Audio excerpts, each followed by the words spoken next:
Buenas tardes a todos los asistentes a esta charla organizada por la Hermandad de Nuestra Señora de las Angustias. En primer lugar, me gustaría disculparme por no estar con todos vosotros presente, eh, que es lo que realmente hubiese sido mi deseo. Además, ha sido un honor para mí que la hermandad patronal, la hermandad más importante de la ciudad de Granada y de su arzobispado, haya querido contar conmigo para estar junto con mi amigo, el profesor don Miguel Luis López Guadalupe, para esta charla. Sin embargo, una serie de compromisos profesionales de índole docente en la Universidad de Valladolid me han impedido poder estar allí en Granada con todos vosotros para ofrecer esta charla presencialmente. Sin embargo, tanto Miguel Luis como yo hemos decidido realizar una presentación locutada para vosotros, que, bueno, al menos va a dar la oportunidad de que podáis ver, yo creo que por primera vez a nivel público, algunas de las imágenes de la documentación que recientemente se ha descubierto, aunque no es precisamente la expresión que a mí me gusta, la de descubrir, ¿no?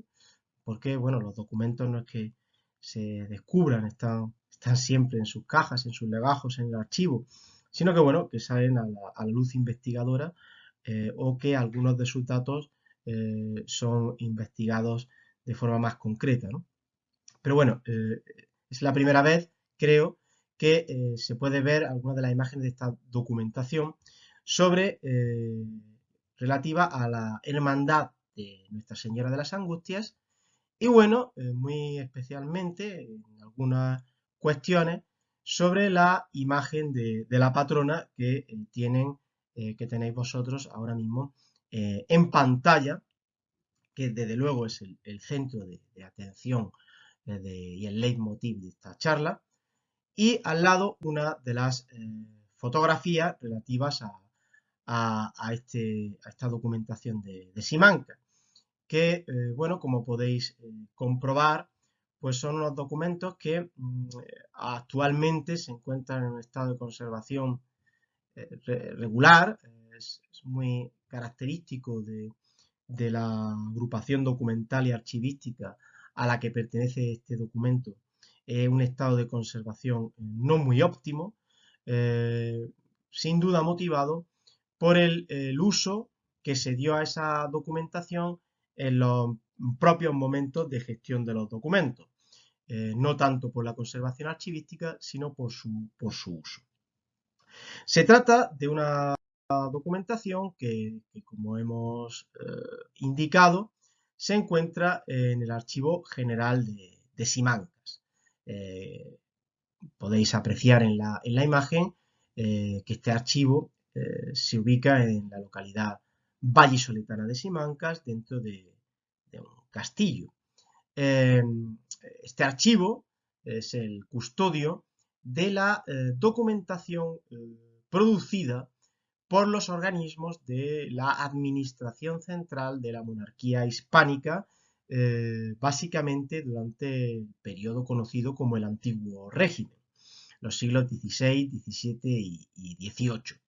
Unos organismos de la Administración Central, básicamente formados por los consejos durante la época de los Austrias y algunas juntas y las secretarías de Estado y del despacho durante el periodo ya borbónico, estamos hablando del siglo XVIII. Bueno, entre estos consejos se encontraba el Consejo Real de Castilla, que es el órgano que produce la documentación de la que estamos hablando sobre la hermandad de Nuestra Señora de las Angustias. Hay que decir que el Consejo Real de Castilla se considera el más antiguo de los consejos de toda de la corona castellana y de la monarquía hispánica. Bueno, su función, su motivación, era aconsejar las resoluciones del rey. No hay que olvidar que el rey siempre era el último que tomaba las decisiones, dentro de un ámbito de funciones muy extenso, que ocupaba funciones consultivas, gubernativas, judiciales e incluso de índole legislativo. El motivo fundamental por el que la pieza documental, el documento sobre la Virgen de las Angustias, es tramitado por el Consejo Real de Castilla, es porque este consejo fiscalizaba la actuación de las autoridades locales castellanas, ¿no? Y era el órgano de transmisión de la voluntad regia sobre las autoridades municipales de las distintas ciudades, villas y lugares de Castilla. Además, por otro lado, dentro de las prerrogativas que este consejo tenía en el ámbito del orden público y de la ortodoxia, se constituía en el órgano básico de vigilancia de las hermandades y cofradías castellanas. A este órgano, a este Consejo Real de Castilla, se dirige la persona de Juan Riquelme. Aquí hemos utilizado una imagen que pretendemos ilustrativa, ¿no? Ni muchísimo menos es un dibujo, un cuadro de Juan Riquelme. Entre otras cosas porque poco sabemos de este solicitador de pleitos de pobres ante la Chancillería y el Corregidor de Granada, que era su profesión, como él mismo indica en la documentación de Simancas. Por otro lado, la documentación recalca su condición racial. Era de raza negra. Bueno, en la ciudad de Granada, la presencia de negros no era extraña, ni tampoco su progresión socioprofesional, ¿no? En este caso, el haber llegado a ser solicitador de pleito. No hay que olvidar, por ejemplo, que Riquelme debió ser contemporáneo al poeta y humanista granadino Juan Latino, también de raza negra. Es interesante indicar lo difícil que suponía acceder a que algún asunto fuese considerado por el Consejo Real de Castilla. Volvemos a repetir, era un consejo muy importante dentro del órgano administrativo castellano. Y aparte de difícil, tampoco resultaba barato. Sin duda, los conocimientos y la profesión de Juan Riquelme debió de ayudarle dentro de la mecánica jurídica castellana para poder acceder a la consideración de sus pretensiones por el Consejo Real de Castilla. Además, en la documentación se puede ver cómo Riquelme utiliza un lenguaje y una expresión que refleja ese conocimiento de la mecánica jurídica castellana. Por otro lado, Riquelme fue un hombre vinculado al mundo cofrade. Bueno, esto tampoco es extraño dentro de la raza negra, de la comunidad de raza negra que vivía en Granada. Recordemos la existencia de la hermandad de penitencia de los negros y mulatos, de Nuestra Señora de la Encarnación y Paciencia de Cristo, la hermandad de negros y mulatos, que se desarrolla básicamente en la segunda mitad del siglo XVI, en la época en la que estamos hablando. Riquelme parece que indudablemente perteneció, y así lo indica, a la Hermandad de las Angustias, pero también fue hermano de las Cinco Llagas. Muere hacia el año 1556 en una situación económica poco desahogada. una situación económica que además tuvo que sufrir su viuda, María de Toro, posiblemente oriunda de Toledo, por el apellido, y que tuvo que ser asistida, junto con sus hijos, por la corporación a la que su marido formaba parte. Esta corporación no era otra que la Hermandad de la Transfixión y Angustia de Nuestra Señora y Santas Úrsula y Susana, la Hermandad de Nuestra Señora de las Angustias, que bien sabemos se fundó en el año 1545, entre otras cuestiones, por los estudios excelentes del profesor López Guadalupe. Por la documentación de Simancas de la que estamos hablando, 10 años después esta cofradía se encontraba sin duda muy bien asentada en Granada. Había echado unas raíces devocionales profundas. Procesionaba los Jueves Santos con un cortejo, según la documentación, de hasta 300 hermanos con hábito negro. Por otro lado, la hermandad llevaba a cabo una importante labor benéfico-asistencial a través de un hospital. Elementos estos bien conocidos hasta cierto punto, pero que la documentación simanquina establece en un marco cronológico muy anterior a lo que se conocía sobre ese fuerte arraigo de la hermandad de las Angustias. Pues bien, hacia el año 1551, Juan Riquelme se va a dirigir al Consejo Real de Castilla y, gracias a sus gestiones, obtiene una provisión real del monarca Carlos I de España, Carlos V, ordenando al corregidor de Granada que informe sobre la idoneidad de ceder unos terrenos extramuros, para erigir una ermita. Esta ermita vendría a sustituir la sede cultural y asistencial que estaba utilizando la Hermandad de las Angustias hasta ese momento, que era un inmueble alquilado en el conocido paraje de las Tinajerías o Ventillas de San Sebastián. En la imagen que podemos ver, junto al texto, se encuentra la localización de esta ermita de la Hermandad de las Angustias dentro de la famosa y conocida plataforma de Vico. A raíz de esta provisión real, a raíz de este mandato regio, se obtiene una prueba testifical. De hecho, el documento simanquino, el documento que se encuentra en el Archivo General de Simancas, lo que hace es recoger esencialmente las declaraciones de una serie de testigos que se realizan en dos momentos bien distintos. El primero de ellos, entre los años 1554 y 1556, estas declaraciones se llevan a cabo a instancias del propio Juan Riquelme.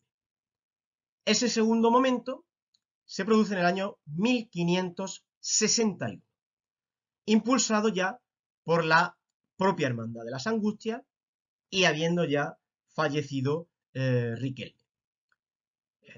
La cofradía, en ese momento, va a retomar el asunto de obtener unas tierras para la ermita y lo retoma con un fuerte interés ante la aparente indolencia del corregidor de Granada, a quien se dirigió en primera instancia la corona para que informase sobre esa idoneidad de ceder terrenos para la ermita. Una indolencia que por investigaciones posteriores y por época posterior, es una indolencia premeditada de estas autoridades municipales granadinas, dada la importancia estratégica en lo urbanístico de los terrenos de los que se estaba hablando, que era el rastro de Granada, sobre los que las autoridades municipales tenían otros intereses urbanísticos diferentes a los de erigir una ermita. La información que se obtiene y que obtenemos los investigadores a raíz de esta prueba testifical es muy interesante para pergeñar el ámbito de las angustias, de la cofradía, de la hermandad, de su labor. Siempre sin perder que el hilo conductor de la información ofrecida es vislumbrar y por el lado de la hermandad demostrar la idoneidad de ceder los terrenos requeridos para la construcción de esta ermita. En consecuencia, el núcleo esencial de los datos que tenemos se centra en el arraigo devocional de la hermandad, de las manifestaciones de culto hacia la vocación de las angustias llevadas a cabo por la hermandad, con un enorme seguimiento popular, así como el arraigo institucional de la propia corporación, de la que ya hemos hablado anteriormente, y también de la importancia de su labor benéfico-asistencial, que sin duda eran los pilares sobre los que se cimentaba las pretensiones de Riquelme y posteriormente de la Hermandad de las Angustias. Pero, por otro lado, dado que el nuevo inmueble que se pretendía que albergara el patrimonio imaginero de la corporación tenía como objetivo precisamente albergar las imágenes que veneraba la Hermandad de las Angustias, también en esta prueba testifical, en esta documentación del archivo de Simancas, vamos a encontrar noticias sobre las tallas veneradas por los hermanos de la corporación. Así, a mediados del siglo XVI, la ermita de las Angustias contaba con 3 altares. El primero de ellos estaba consagrado a la Virgen de las Angustias, una Virgen de las Angustias con 7 cuchillos en el pecho. Muy posiblemente se trate de la imagen identificada por Diego Sánchez Saravia en su obra de 1777, el compendio histórico, sobre el origen y el culto de Nuestra Señora de las Angustias, la identificada con la que se encontraba en el hospital de la Hermandad de las Angustias. Por otro lado, había un segundo altar con un crucificado que la documentación de Simancas cataloga como muy devoto y grande, posiblemente se trate de un crucificado de talla natural, que por supuesto era un crucificado anterior al datado en el año 1582, que es el que tienen ustedes en la imagen. Y luego un tercer altar que estaba presidido por una imagen de bulto bajo la advocación de Nuestra Señora del Remedio. Y bien, llegamos aquí al punto clave, central un poco de esta charla, que es determinar si la talla que tienen ustedes en pantalla, que evidentemente es la portentosa imagen de nuestra patrona, es también esa imagen de bulto bajo la advocación de Nuestra Señora del Remedio. Bien, ¿qué sabemos de esta talla de bulto del Remedio de la que habla la documentación de Simancas? Pues bien, alrededor del año 1550 o 1551, desde luego antes de emitirse la provisión real de la que hemos hablado antes, dado que el texto de la provisión real indica con claridad que la talla ya estaba realizada, Juan Riquelme costea la hechura de una imagen de bulto bajo la advocación de Nuestra Señora del Remedio. Eso aparece en varios momentos de la documentación. La talla de la que se habla se ejecuta fuera de Granada y es trasladada a la ciudad. Este dato aparece entre la información de la probanza, donde algunos testigos hablan claramente de que la talla es llevada a Granada, tal cual, ¿no? No se indica que se hizo en Granada, sino que claramente indica la talla del remedio fue trasladada a Granada, por lo tanto, se realizó en otro lugar. Además, la adecuada veneración de esta Virgen del Remedio, de esta nueva talla, será la que en realidad motiva la solicitud de Juan Riquelme a la corona. Y así se expresa con claridad en el expositivo de la provisión real.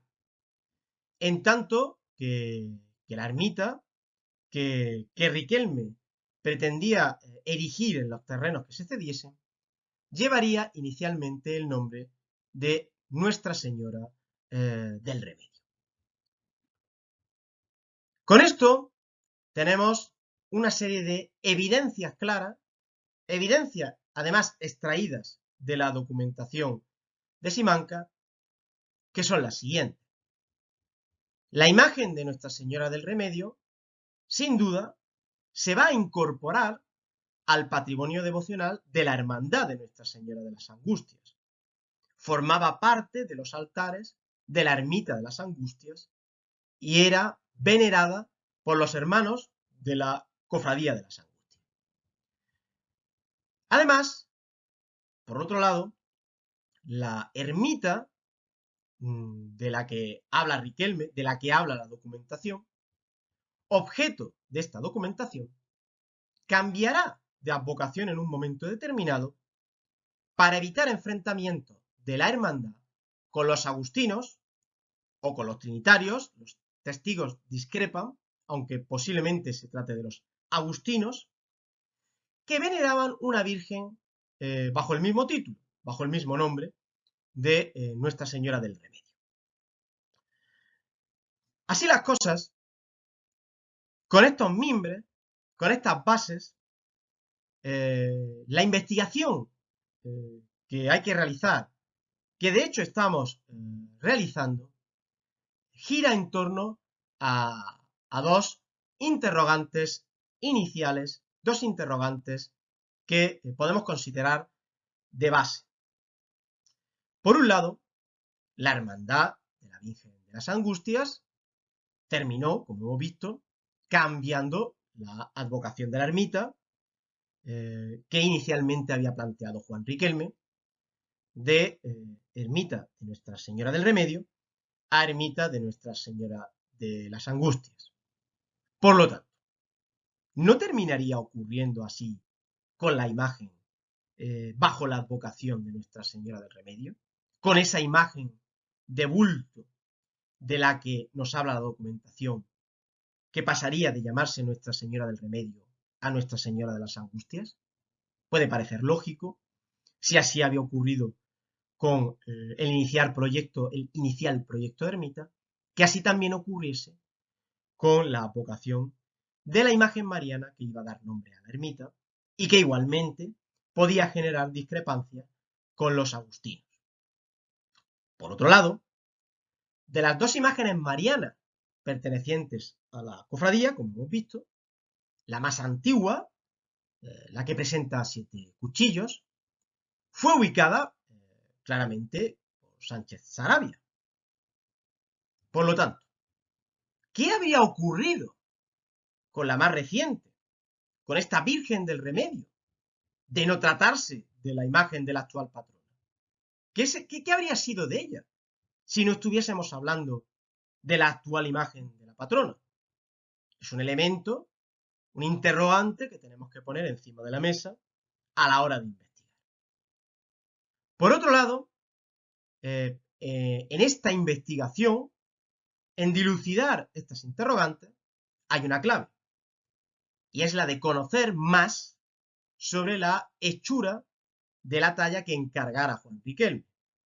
Es evidente que si logramos tener un mayor conocimiento sobre esa talla de Nuestra Señora del Remedio que encargara Riquelme, en cierto modo, estas interrogantes empezarían a quedar claramente despejadas a través de una descripción de la talla, etc.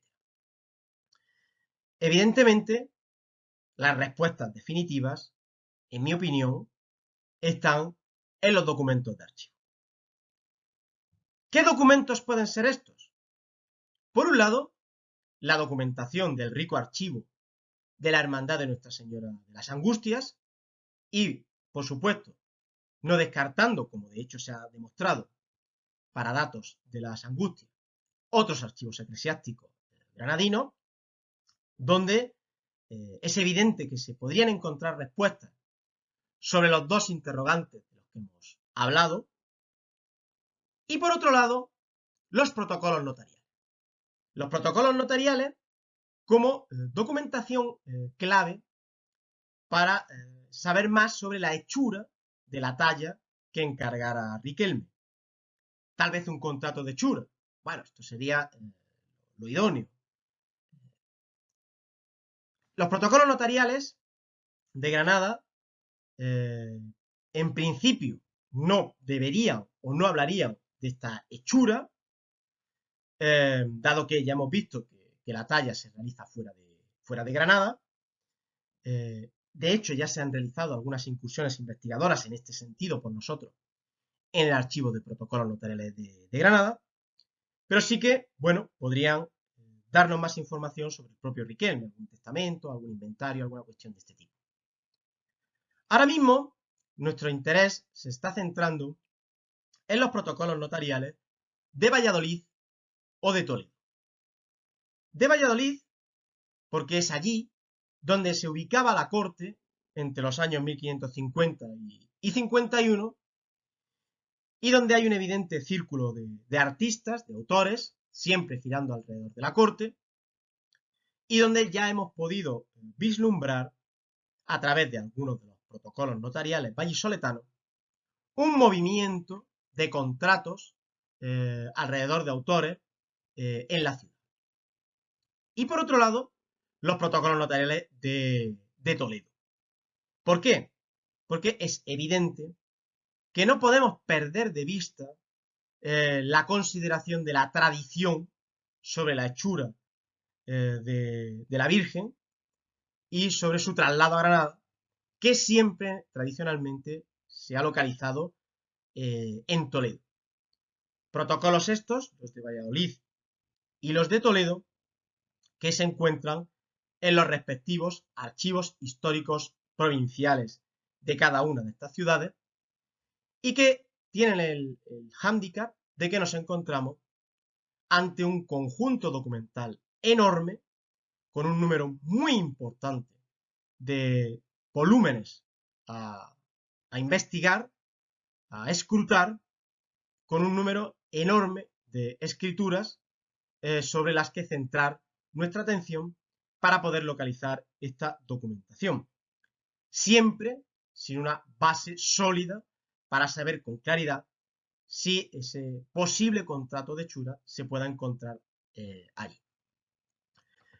En todo caso, desde luego, tanto por parte de Miguel Luis López Guadalupe, seguro, como por mi parte, y actualmente en el marco del proyecto que está llevando a cabo el Centro de Estudios Andaluces, junto con el Instituto Simancas, sobre el análisis y estudio de las fuentes de realidades patrimoniales en torno a la piedad cofrade granadina, no vamos a cejar en nuestro empeño de seguir avanzando en el conocimiento de los orígenes de la talla de la Virgen de las Angustias, partiendo de estas nuevas bases documentales, de estos nuevos datos archivísticos que nos pueden permitir dar una respuesta definitiva al enigma que gira alrededor de la talla de nuestra gran patrona. Por mi parte, nada más. Espero que les haya gustado esta presentación, que les haya sido instructiva y deseo de verdad poder coincidir nuevamente con vosotros ya de forma presencial en nuestra ciudad, a los pies de nuestra patrona, y les dejo con el resto de la charla de la mano del gran maestro, del gran conocedor de la Hermandad de las Angustias y y de la Virgen que se venera, de la patrona, el profesor don Miguel Luis López Guadalupe. Muchísimas gracias.